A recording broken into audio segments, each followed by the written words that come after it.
Now, con number 2, and this is something everyone talks about with HMOs, there is more rules and regulations. So what do we mean by rules and regulations when it comes to HMOs? Basically, in the UK, there's a national HMO document, and then each council will have its own individual council guidance. The national HMO document will set out general stuff about minimum room sizes, but then the council will have a guidance document setting out the specifics. And the council document is really the one you need to understand, because this is what you're going to have to follow to be able to get your HMO license. One part of it is the licensing. The second part is fire safety. So when you're going through your licensing, part of it, you will have to have a fire risk assessment, which is where a fire risk assessor will come out and check your property. So maybe if you've gone back to brick, you'll have to use certain rated plasterboard, and you'll have to have fire doors and all that sort of stuff. They will come out and check that. So again, it's a little bit more involved than a buy-to-let. I say a little bit, I mean a lot of it more involved than a buy-to-let.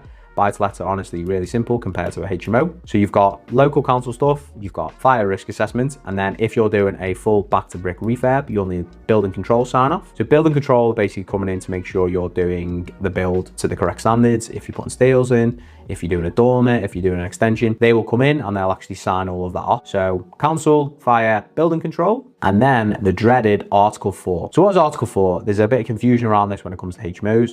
Article 4 basically waives any permitted development rights. So currently, you can go from a C3 to a C4. The best example of this would be our buy-to-let with one tenant would be a C3 house, and then our 6-bed HMO would be C4, 6-bed. So we've taken that from a 3-bed into a 6-bed. Now, at the moment, outside of an Article 4 area, you can do this conversion under PD. So outside of Article 4 areas, you can do a 3 to a 6-bed conversion, C3 to C4, under permitted development.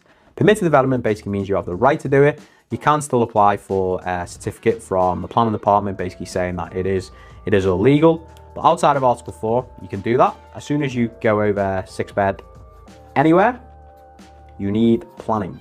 Now, what Article 4 does, Article 4 removes this permitted development right. So if you operate in an Article 4 area, like most big cities, so Liverpool, Nottingham, Manchester, basically all the big cities in the centre have Article 4.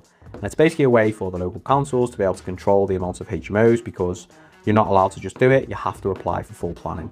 So it is a bit more involved: room sizes, fire, building control, Article 4, planning permission, and this is a massive negative to HMOs, because all of that stuff takes time and it can be risk, particularly when you go to planning. So that's definitely one of the negatives of HMO investing.